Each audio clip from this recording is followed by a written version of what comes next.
Arizona State wide receiver Elijhah Badger is visiting the Florida Gators next week, and they need to land that commitment.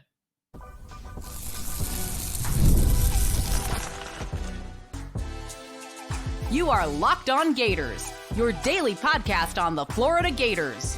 Part of the Locked On Podcast Network, your team every day. Hello, and welcome back to another glorious episode of Locked On Gators, part of the Locked On Podcast Network, your team every day. Thanks for making Locked On Gators your first listen of the day every day. We are available daily and free wherever you listen to the podcast and on YouTube. And I do have to tell you guys that I am excited to talk about Elijhah Badger. I think that he is going to be a hopeful addition to this Florida Gators team, and we have to talk about that. Before we talk about him, though, we got to talk a little bit about Monopoly Go. This fast-paced game lets you team up with friends for tournaments to unlock awesome prizes like unique stickers for trading, cool playing pieces, and hilarious emojis to taunt your friends. So download Monopoly Go now free on the Google Play or App Store. Game on. I am Brandon Olsen. Find me here every day with Locked On Gators, which is free. Again, YouTube, wherever you listen to podcasts. Just saying we're here every day. And the Florida Gators have Elijhah Badger coming in for a visit next week. This is a player that I feel like we've talked about pretty much from the day he hit the portal. It was, hey, Florida, go after Elijhah Badger. He's been the top-ranked wide receiver in the transfer portal and still does not have a home yet, and that is because of his back. He had a back injury that reportedly is way worse than initially anticipated or initially expected. He has visited Washington and Arizona, and as of yesterday, he was being contacted by Colorado, Ole Miss, Auburn, which is not a great team to compete against because we know that their pockets run deep, both Ole Miss and Auburn, really. So Elijhah Badger has been contacted by those schools, but again, he's only visited Washington and Arizona to this point and is going to visit Florida next week. I believe the dates are May 14th through May 16th. He's going to be on campus. And a big part of just that entire recruitment is going to be him going through the medicals with Florida.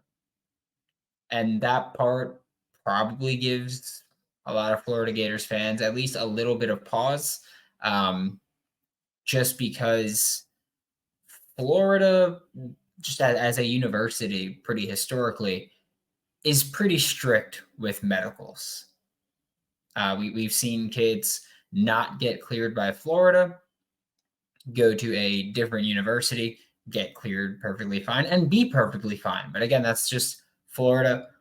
They tend to be pretty conservative with those medical risks, which isn't a complaint. I get it. So I'm not complaining about it, but it's just it's a realistic thing to acknowledge that Florida tends to be pretty conservative with those. But if he gets to campus and gets cleared, I see no reason why you let him leave campus without committing.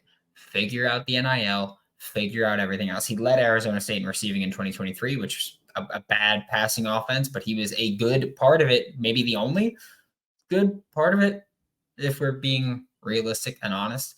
But I also wanted to talk about the medicals just a little bit because I feel like a lot of what we've seen where there's been medical holdups, you think about football was like Gage Wilcox a couple years ago was forced to retire with a neck injury.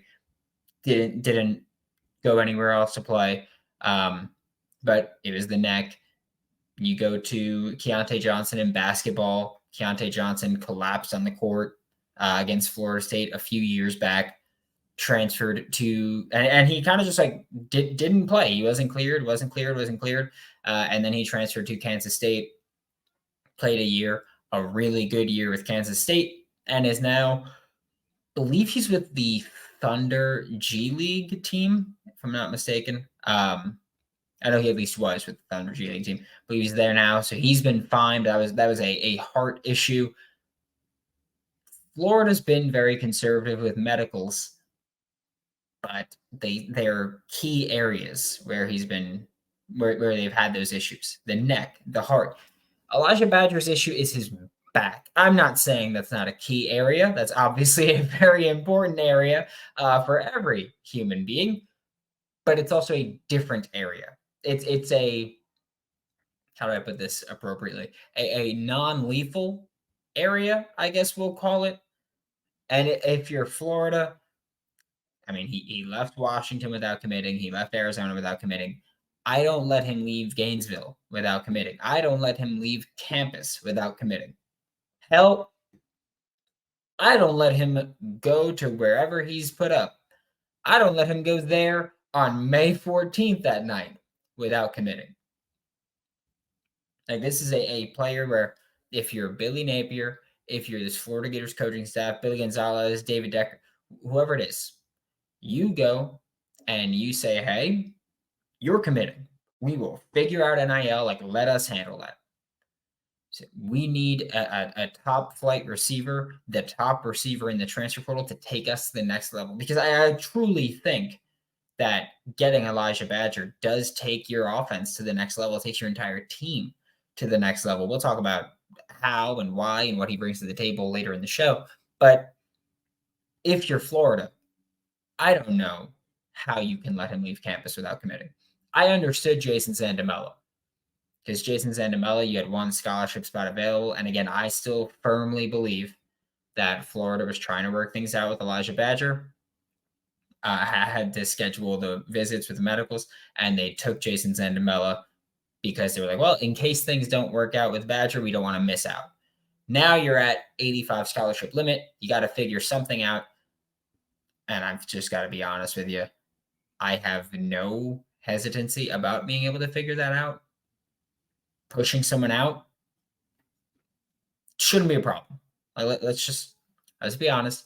Pushing someone off this roster, when you look at the bottom of the roster, shouldn't be a problem, because you look at the bottom of the roster and it's either true freshmen or fifth year, fourth year guys that if you haven't cracked the rotation now, you're probably never gonna. And so I think it should be easy to create that scholarship spot. You could also go the route that we've seen other schools go of no scholarship, going to give you enough NIL to cover it, like an extra NIL boost to cover it. I've seen schools do that. You could also take a scholarship from another player and figure that out. Or if you had a walk-on that you gave a scholarship during spring and were planning on doing it during the fall, and now you're like, oh, well, we can't do it, then do it. But either way, you can figure things out to make it work with Elijhah Badger. The scholarships, not an issue. Genuinely, not an issue. It's not, oh, we don't have space for him. If you don't get him, it's, oh, you should have gotten him. I'm not going to say whiff, because I think whiff is like on an easy commitment, and I don't think it's necessarily easy to get him, but I don't think it's too difficult to land him. But more importantly, it's about what do you get from Elijhah Badger if you can get him on campus, if you can get him to commit. We'll talk about that in just a second, but first, a quick word from eBay Motors.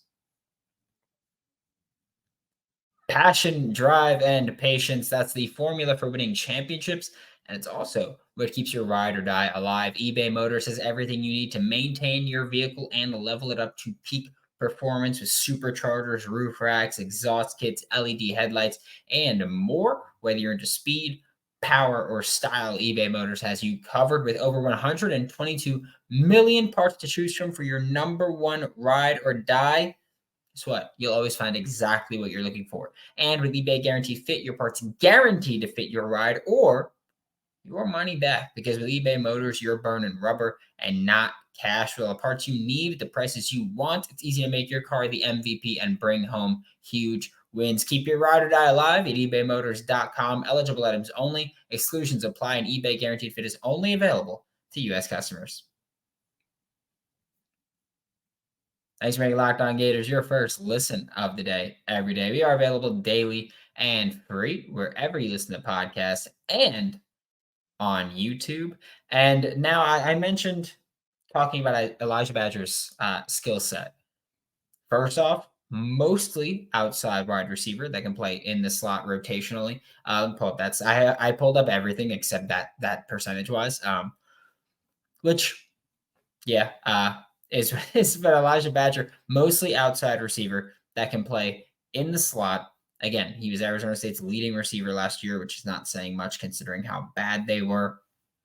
But of his passing snaps, played 66% out wide, 34% in the slot. There was none of the in-line, none of the backfield stuff. He's 6'2", 190 is what he's listed as. But he found, because again, I think one of the main reasons they have to land Elijhah Badger is that he has really three things that the Florida Gators need right now. An outside receiver that can play in the slot rotationally, because when you watch the spring game, when your three receivers out there were Khalil Jackson, Chimere Dike, and Trey Wilson, it was Khalil Jackson and Trey Wilson on the outside more often than not, and Chimere Dike playing a slot. When you want to put Trey Wilson in the slot, if you have Elijhah Badger, you can have Khalil Jackson at one receiver spot, Elijhah Badger at another receiver spot, and Trey Wilson in the slot. So being able to play outside consistently, you need it. Elijhah Badger does that. Finding success on in-breaking routes. If you're a Florida Gators fan and you watched the Florida Gators play last year, first off, you deserve a medal. It was rough for us. I'm not gonna lie, it was really rough. But according to PFF, Elijhah Badger found a lot of success on in-breaking routes. Okay, and per PFF, 51.1% of Elijhah Badger's routes in 2023 were in-breaking. Digs, slants, crossers, in-breaking routes, 51.1%. And they wasn't just slants, digs, crossers. It's just those are the three that I rattled off, etc. Does that help? 51.1% of his routes there were in-breaking. 43.7% of his targets came on in-breaking routes as well. Okay? He ran them a lot, and he found success on them a lot. And the 51.1% of his routes being in-breaking, that does not include that 24.9% of his routes were go routes. You're already at what? 75% of his routes. Boom. Solved. 75% of his routes were in breaking or go routes. Not including wide receiver screens, which wide receiver screens were a decent part of his game. They're a pretty good part of a lot of college receivers' stats and skill sets and their route trees. So screens were a decent part of his game. And obviously, they weren't the top route run, but they did have his highest target percentage because when you are running a screen, odds are, or when you're running that route, odds are you were getting the ball. So it makes sense that that was his most targeted route. It was not his most run route. I want to just make that one clear. Again, because when you run a screen, odds are you're getting targeted. Duh, it makes sense. It's specifically designed to get you the ball there in space. And yeah, a quarter of his routes were go routes. He can win vertically. I think it was like 16.5% of his targets were on go routes. So if you add that to his in breakers, that's about 60% of his targets came on in breakers and go routes. Yeah, he was targeted a lot on in breakers and a lot on go routes. That's what he does. Florida, again, we'll fit more how he fits schematically, but Florida, that sounds like a pretty good fit for you schematically. I'm just saying. Having a guy who runs a lot of in breakers, wins on his in breakers, runs verticals, wins on his verticals. Yeah, that's exactly what Florida's looking for. Like that's what you had with Ricky, and Ricky's gone. Chimere Dike is not a Ricky replacement. He's not that kind of player. I put out the report yesterday for Chimere Dike from the Orange and Blue game. You want the Spark Notes version of it? Reliable, not dynamic, which is it's not an insult at all. There's different types of receivers. You need different flavors. Chimere Dike is not what Ricky was. Ricky was dynamic and reliable. Chimere Dike, not dynamic. He's just not that kind of dynamic playmaker, and that's fine. Now, talking about the yards after catch ability, that's what else you need here, right? Florida Gators offense is a lot of you need someone who can play outside, you need someone who can win on in breakers, and you need someone who can win after the catch. You look at the Florida Gators offense in 2023, so much of their receiver production came after the catch. Part of it was because the offensive line was so bad that you just had to check it down and you had to just win where you could. That's fair, right? I don't think anybody would argue that a lot of the offense was checked down. Charlie is what I've been calling it. And again, that's not an insult on Graham Mertz specifically. That's just what the offense, again, was relegated to. Pulling up the numbers real quick, I can tell you now that over half their yardage came after the catch. But they had 1,898 yards after the catch last year, 3,118 total yards. 61% of their yards came after the catch last year. You got to be able to do it. Okay? You got to be able to win after the catch. Elijhah Badger, 8.4 yards after the catch per catch last year. 6.9 yards after the catch per catch if you remove passes behind the line of scrimmage. Because a lot of guys, obviously, when you're targeted behind the line of scrimmage, you can have a net zero gain and you're still picking up 2 yards after the catch, right? So Elijhah Badger wasn't just winning after the catch when he caught it behind the line. He was winning after the catch always. Like, that's what he did. 76.6% of Elijhah Badger's total yards came after the catch. For reference, for Florida last year, Trey Wilson had 88.2% of his total yards come after the catch. And everybody here knows that a lot of Trey Wilson's catches came behind the line of scrimmage. You could even say 3 or 4 yards behind the line of scrimmage when they ran that little pop pass, right? So a lot of his yardage just inherently came after the catch. That's what he did. He was a gadget last year. He was a gadget more than anything else. So Trey Wilson was at 88.2%. Ricky Pearsall, 38.8%. So Elijhah Badger almost double what Ricky Pearsall did after the catch. Again, Elijhah Badger saw screens, saw passes behind the line of scrimmage. Yeah, Ricky saw a few too. But Elijhah Badger, really effective after the catch. 76.6% is nothing to scoff at. 38.6% of Elijhah Badger's yards came after the catch if you remove passes behind the line of scrimmage. Again, that's big. Elijhah Badger had the same percentage if you remove passes behind the line of scrimmage as Ricky had, including passes behind the line of scrimmage. Elijhah Badger is dynamic as hell. Also, Elijhah Badger had 26 missed tackles forced last year, which is one less than Trey Wilson had, right? If you combine it with Ricky Pearsall.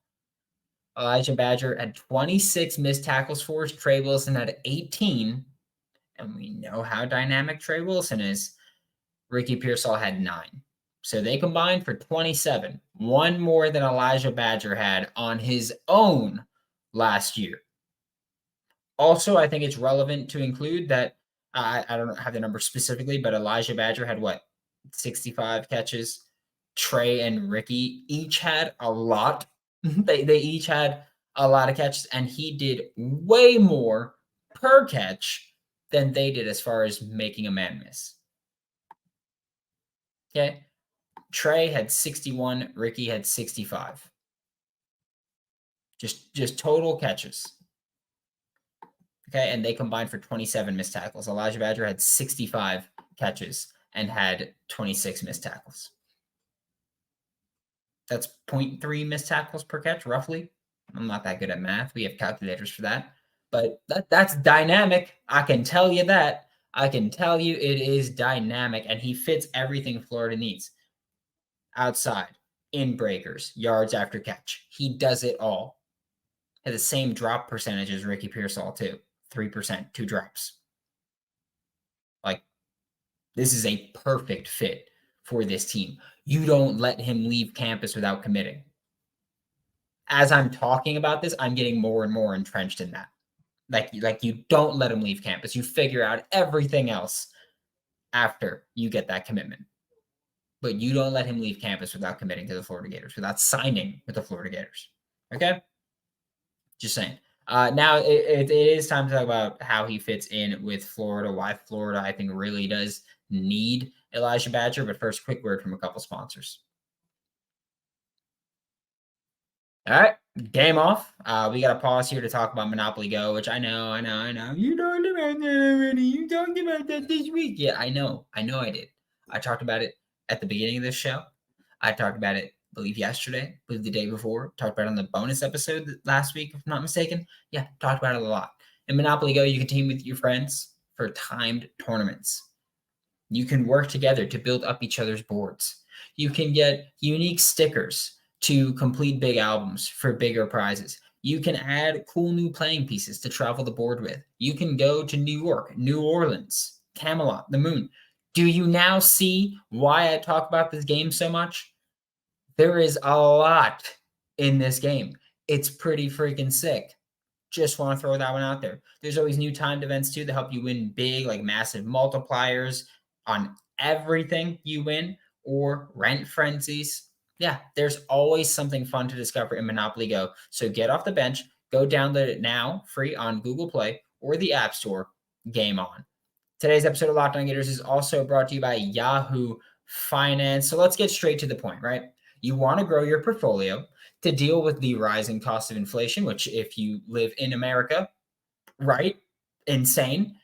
Pay off your debt or your mortgage, pretty much anything standing in the way of you and financial freedom, right? Like I used to work in finance. I get it. I promise you, I get it. With Yahoo Finance, you can get access to the news, data, and tools that you need in order to help reach that kind of financial freedom that you're looking for, right?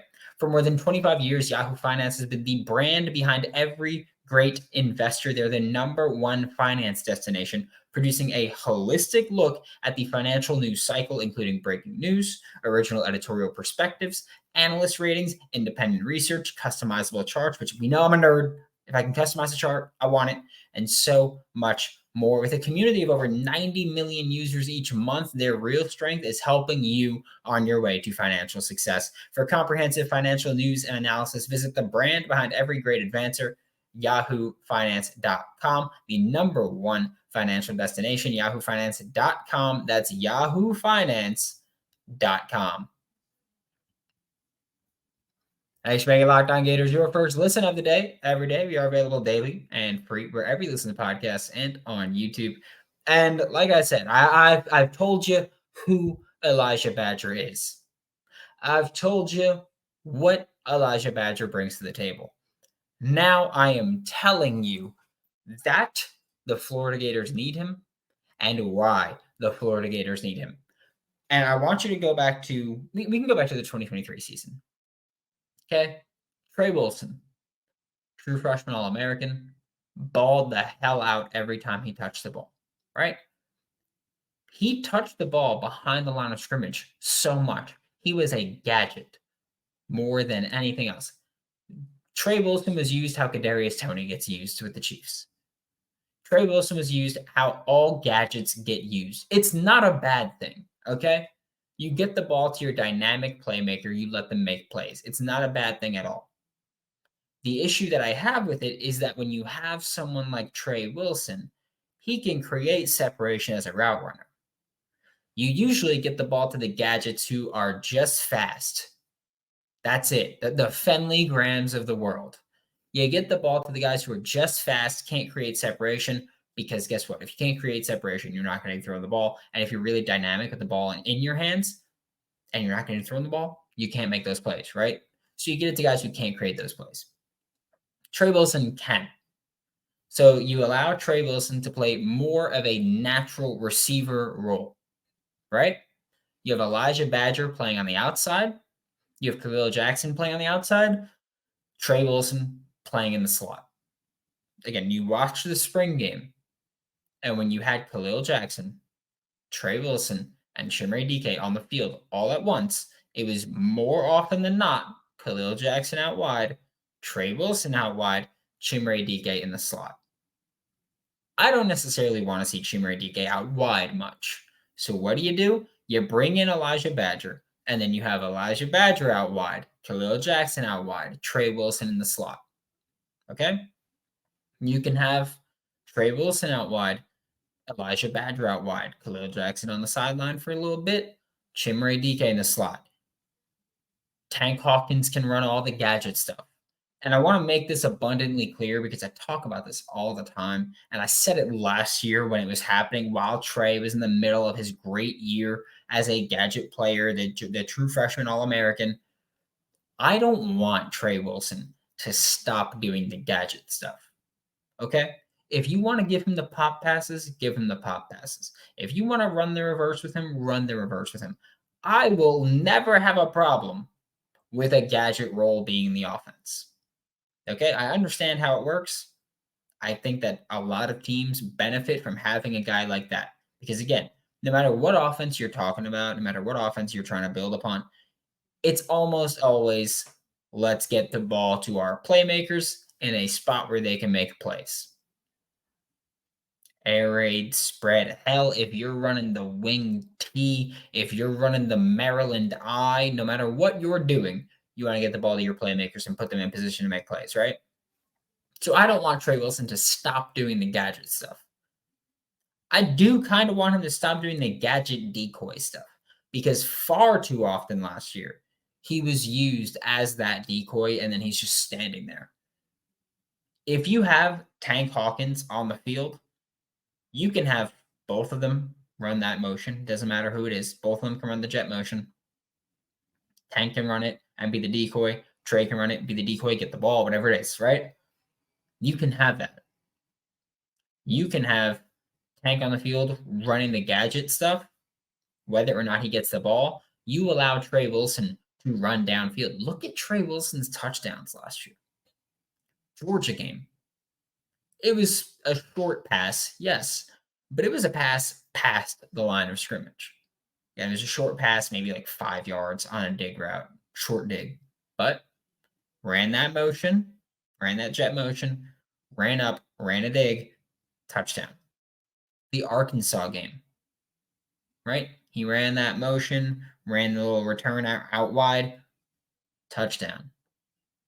Arkansas game, bunch set, not running in motion, runs a wheel out of the bunch as the innermost receiver, runs that wheel, touchdown. He scored past the line of scrimmage. He did that a good bit. Allow him to do that more. Put him in position to succeed. Tank Hawkins can run the gadget stuff. Khalil Jackson, Elijhah Badger can play the outside. Chimere Dike can play the slot. What this allows you to do is use Trey Wilson everywhere in the formation, right?